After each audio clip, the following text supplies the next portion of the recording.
আমাদের গ্রামের বাড়ি যেতে হলে এখনই খাওয়াপাড়াইয়েই যেতে হয়, কারণ ওপাশের মেন রোড ভাঙা, এতটাই ভাঙা যে গাড়িতে চলার মতো অবস্থা নেই। গাড়ি যায় না বললেই হয়, গাড়ি ওদিকে যেতেই চায় না, তো খাওয়াপাড়ায় যেতে হয়। কিন্তু এই পোলগুলো খুবই ভয়াবহ অবস্থা। এ পাশেরটা তো তাও আছে, মানে এগুলো কিন্তু বেশিরভাগ আগলা বা খুব একটা নড়ে নড়ে, মানে ওই পাশেরটা আরও অবস্থা খারাপ, দুই পাশের পোলটাই। যাই হোক, এখানের দৃশ্যটা কিন্তু অসাধারণ। এটা আমাদের ছোট নদী, বিষখালী নদী।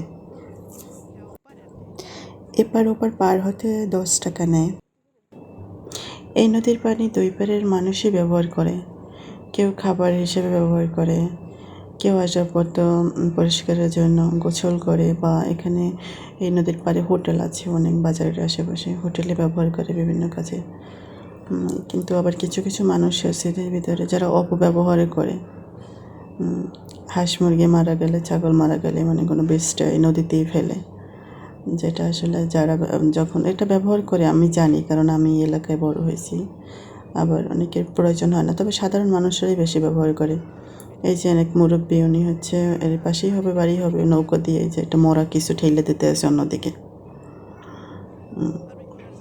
এগুলো মাটির নিচে পুঁতে রাখতে পারে, অনেকেই রাখে। আমাদের বাড়িতে দেখছি আর কিছু মারা গেলে মাটি